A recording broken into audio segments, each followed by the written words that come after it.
வணக்கம் நேயர்களே. இப்போ நான் ஏற்கனவே நிறைய டைம் பேசும்போது கூட்டு குடும்பத்திலேருந்து நம்ம நியூக்ளியர் ஃபேமிலிக்கு வந்துட்டதுனால குழந்தைங்களுக்கு விளையாடக்கூடிய வாய்ப்புகள் இல்லை அப்படின்றத பற்றி சொல்லியிருக்கேன். ஆனால் இது இன்னுமே அதிகமாகுது. ஏன்னா பெற்றோர்கள் 2 பேருமே கூட இப்போ வேலைக்கு போகிற மாதிரி ஒரு சுச்சுவேஷன் இருக்குது. பிகினிங்லேருந்தே குழந்தை இந்த டே கேர் சென்டர்லேயோ அந்த மாதிரி விடுற மாதிரியும் சுச்சுவேஷன்ஸ் இருக்குது. ஸோ இந்த ஒரு சுச்சுவேஷனில் ரொம்ப யங் சில்ட்ரன் நீங்கள் பார்த்தீங்க அப்படின்னா அவங்களுக்கு ஃப்ரெண்ட்ஷிப்ஸ் அவ்வளோ ஈஸியாக செட் ஆக மாட்டேங்குது. அவங்களுக்கு வெளியே போய் விளையாடுறதுக்கு உண்டான இன்ட்ரெஸ்ட் கிடையாது. நான் நிறைய டைம் வெளியே போய் விளையாடுங்க, வெளியே போய் விளையாட விடுங்க அப்படின்லாம் சொல்லும் போது உங்களுக்கு பயம் என்னன்னா, நான் வெளியே அனுப்பிச்சா கூட என் குழந்தை நான் கூடவே வந்தாதான் அலோவ் பண்றாங்க மேடம், ஆனா அவங்க மற்றபடி டெவலப் பண்ணிக்க மாட்டேங்கிறாங்க அப்படிங்கிறது. நான் இருந்தாதான் அவன் அங்க இருக்கான், இல்ல டான்ஸ் கிளாஸ் சேர்த்துனா கூட அந்த மாதிரி தான் பண்றாங்க அப்படின்றதெல்லாம் நிறைய கம்ப்ளைண்ட்ஸ் வருது. ஸோ இதுதான் நீங்க புரிஞ்சுக்க வேண்டியது. திடீர்னு ஒரு குழந்தைய எடுத்துட்டு போய் ஒரு புது சுச்சுவேஷன்ல போட்டீங்கன்னா அவங்க உடனே அடாப்ட் ஆயிடுவாங்க அப்படின்றது நினைச்சுக்காதீங்க. இதுக்கு ஒரு 4 முக்கியமான ஸ்டேஜஸ் இருக்கு. தினமும் அதே வாய்ப்புகள் அந்த குழந்தைக்கு கிடைச்சது அப்படின்னா அந்த குழந்தைங்க அந்த வாய்ப்புக்கு ஏற்ற மாதிரி அவங்க டெவலப் ஆவாங்க. ஒரு நாள் மட்டும், வாரத்துல ஒரு நாள் மட்டும் நீங்க மற்றவங்களோட மிங்கிள் ஆகிறதுக்கு சான்ஸ் கொடுத்துட்டீங்க அப்படின்னா அது அவங்களுக்கு டெவலப்மெண்ட், அந்த மற்றவங்களோட மிங்கிள் ஆகக்கூடிய டெவலப்மெண்ட் கொடுக்காது. இதுதான் நீங்க ஃபர்ஸ்ட் புரிஞ்சுக்க வேண்டியது. ஒரு குழந்தைக்கு நீங்க வெளியே விளையாடுறதுக்கு குரூப்ல போட்டீங்க அப்படின்னா எப்பவுமே ஒரு ஃபர்ஸ்ட் 3 மாசம் சாலிட்ரி பிளே அப்படின்றது மட்டும்தான் இருக்கும். நீங்க எவ்வளவுதான் பெரிய குரூப்ல போட்டாலும் சரி, அந்த ஓன் ஏஜ் குரூப் உண்டான குரூப்ல போட்டீங்கன்னாலும் சரி, தனிப்பட்ட முறையில தனிமையில தான் விளையாடுவாங்க. அவங்களுக்கு பிடிச்ச விஷயங்களோட விளையாடுவாங்க. இது ஒரு சில குழந்தைங்களுக்கு 2 to 3 monthsல சேஞ்ச் ஆகும். ஒரு சில பேருக்கு சரியான வாய்ப்புகள் கிடைக்கல, என்னைக்கோ ஒரு நாள் தான் வாய்ப்பு கிடைச்சது அப்படின்னா அவங்க இன்னும் 6 months வரைக்கும் கூட அதை எக்ஸ்டெண்ட் பண்ணிக்கலாம். ஸோ அதான் நீங்க பாத்தீங்கன்னா ஒரு சில சமயம் பர்த்டே பார்ட்டி கூட்டிட்டு போனீங்கன்னா கூட இந்த சாலிட்ரி பிளேல இருக்கிற சைல்டு மற்றவங்களோட விளையாடாது தனியா உட்காந்துட்டு அவங்க விளையாடுவாங்க, இல்லைன்னா அம்மா அப்பா கிட்டே ஒட்டிட்டு இருப்பாங்க. ஸோ இதுதான் ஃபர்ஸ்ட் ஸ்டேஜ். இதுக்கு நீங்க ரெகுலரா டைம் கொடுக்கணும். அந்த மாதிரி பண்ணாலும் பிரச்சனை இல்லை அப்படிங்கிற லெவலுக்கு நீங்க விட்டுலாம். ரெண்டாவது, இந்த சாலிட்ரி பிளே சரியானபடி நீங்க கொடுத்துருந்தீங்கன்னா அவங்களுக்கு பேரலல் பிளே அப்படின்றது வரும். பேரலல் பிளேனா 2 குழந்தைங்க சைட் பை சைடு உட்காந்து விளையாடுவாங்க. ஆனா ஒரே விளையாட்டு இருக்காது. அவங்க ஆனா டெக்னிக்கலா நீங்க வெளியே இருந்து பாத்தீங்கன்னா ஒன்னா விளையாடுற மாதிரி இருக்கும். பட் தனியா தான் விளையாடுவாங்க, பக்கத்துல உட்காந்து விளையாடுவாங்க. இந்த பேரலல் பிளே அப்படின்றது ஒரு ஃபியூ வீக்ஸ், ஒரு சில வாரங்கள் இருக்கலாம், ஒரு மாசம் வரைக்கும் இருக்கலாம். அதுக்கப்புறம் அந்த ஸ்டேஜ் அசோசியேட்டட் பிளேன்னு போகும். என்ன ஆகும்னா, இந்த குழந்தை அந்த குழந்தைக்கு ஒரு பொம்மையை கொடுக்கும், அந்த குழந்தை இன்னொன்னு வாங்கிக்கும். ஆனா அப்ப கூட அவங்க சேர்ந்து விளையாட மாட்டாங்க, தனிமையில தான் இருப்பாங்க. பட் இவங்க டாய் எக்ஸ்சேஞ்சோ இல்ல ஆக்டிவிட்டி எக்ஸ்சேஞ்சோ கண்டிப்பா இருக்கும்.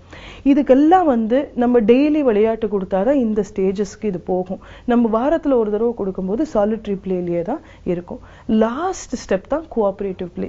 அவங்க சான்ஸ் எடுத்துக்கிறது, கொடுக்கறது, வாங்குறது எல்லாமே நல்லா ஃபுல்லா மிக்ஸ் ஆகி ரூல்ஸ் எல்லாம் காமனா ஃபாலோ பண்றது 4th ஸ்டேஜ். நம்ம என்ன பண்ணிடுறோம், பெற்றோர்களா ஒரு கூட்டிட்டு போன உடனே அந்த குழந்தை அங்க போய் மிங்கிள் ஆயிடணும் அப்படின்னு நம்ம எதிர்பார்க்கிறோம். அந்த மாதிரி பண்ணும்போது அந்த குழந்தைக்கு சோஷியல் இன்ட்ராக்ஷன், மற்றவங்களோட மிங்கிள் ஆகிறது ரொம்ப ஒரு மன அழுத்தம் கொடுக்கக்கூடிய விஷயமாயிடும். ஏன்னா ஹியூமன் பீயிங் அப்படின்னும் போது ஒருத்தரை போல இன்னொருத்தர் கிடையாது. அதே சிச்சுவேஷனுக்கு 3 வேற அனுபவங்கள் நம்மளுக்கு கிடைச்சிருக்கலாம். ஸோ அந்த மாதிரி ஒரு சிச்சுவேஷன்ல நம்ம ஃபோர்ஸ் பண்ணக்கூடாது. ஒரு சின்ன உதாரணம் சொல்லணும் அப்படின்னா, ஒரு ஃபேமிலி டிரான்ஸ்ஃபர் ஆயிட்டு கோயம்புத்தூருக்கு வந்திருந்தாங்க. அந்த ஸ்கூல்ல குழந்தை ஃபர்ஸ்ட் ஸ்டாண்டர்ட் போறா. ஃபர்ஸ்ட் ஸ்டாண்டர்ட் போன உடனே ஒரு 2 நாள் ஸ்கூலுக்கு வந்த உடனே அவங்க அம்மாட்ட போய் அழுதுருக்கா, எனக்கு இந்த ஸ்கூல் பிடிக்கல, எனக்கு ஃப்ரெண்ட்ஸே இல்லை அப்படின்னு. பேரண்ட் என்ன பண்ணிருக்கணும், இல்ல கண்ணு இங்க நீங்க போங்க, உங்களால ஈஸியா அட்ஜஸ்ட் பண்ணிக்க முடியும், உன் பக்கத்துல உட்கார்ந்துருக்க பொண்ணு பேர் என்ன நாளைக்கு கேட்டுட்டு வா, இந்த மாதிரி கொஞ்சம் என்கரேஜ் பண்றதை விட்டுட்டு, சரி நாளைக்கு நானும் ஸ்கூலுக்கு வரேன்னு சொல்லி அவங்க அம்மா ஸ்கூலுக்கு வந்துட்டு கிளாஸுக்கு வெளியவே நின்று ஒவ்வொரு குழந்தைக்கும் ஒரு பென்சில் கிஃப்ட் கொடுத்துட்டு இருந்தாங்க. நான் போய் கேட்கும்போது, ஏம்மா பென்சில் கொடுக்குறீங்க அப்படின்னா, என் பொண்ணுக்கு ஃப்ரெண்ட்ஸே இல்லைங்க மேம், நான் இந்த மாதிரி பென்சில் கொடுத்த உடனே அவங்க எல்லாம் அவகிட்ட பேசுவாங்க, அதனால நான் இது கொடுக்குறேன் அப்படின்னு. நான் அப்பவே அவங்க கிட்ட சொன்னேன், மேடம் அவளை அலோவ் பண்ணுங்க, அவ பேசுறதுக்கு முயற்சி பண்ணாதான் அவளால் அது டெவலப் பண்ணிக்க முடியும் அப்படின்னும் போது அந்த பேரண்ட் ரொம்ப பிடிவாதமா, இல்லைங்க நான் இப்படி கொடுக்குறேன் இன்னைக்கு அப்படின்னு. ஒரு 3 நாளைக்கு இந்த பென்சில் கிடைச்சதுனால மற்ற குழந்தைங்களாம் இவகிட்ட பேசினாங்க. பட் இந்த குழந்தைக்கு திரும்ப பேசுறதுக்கோ பழகிறதுக்கோ அந்த ஒரு ஸ்கில் இல்லாதனால அது அப்படியே வீணா போயிடுச்சு.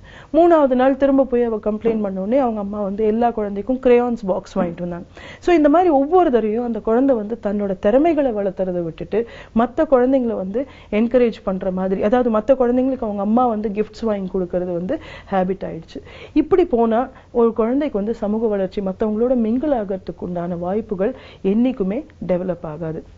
ஏன்னா ஒரு ஃப்ரெண்ட்ஷிப் நான் செட் பண்ணிக்கணும் அப்படின்னா அதுக்கு உண்டான ஸ்டெப்ஸ் முதல்ல நான் எனக்குள்ள இருந்து ஸ்டார்ட் பண்ணணும். நான் பொருள் அளவுலையோ இல்ல மற்றபடி இன்னொருத்தரோட ஹெல்ப்போடையோ நான் வந்து ஒரு ஃப்ரெண்ட்ஷிப் நான் வந்து செட் பண்ணிக்க முடியாது. இந்த ரூல் வந்து பெற்றோர்களா புரிஞ்சுக்குங்க. இன்னொன்னு, உங்க குழந்தைக்கு வந்து அந்த ஃப்ரெண்டு பிடிக்கல, இப்போ உங்களோட பெஸ்ட் ஃப்ரெண்டோட பையனோட உங்க குழந்தை விளையாடணும் அப்படின்னா உங்க குழந்தைக்கு அது பிடிக்கல அப்படின்னா ஃபோர்ஸ் பண்ணாதீங்க. ஏன்னா ஒவ்வொரு சைல்டுக்கு இண்டிவிஜுவல் ப்ரிஃபரன்ஸ் அப்படிங்கிறது கண்டிப்பா இருக்கும்.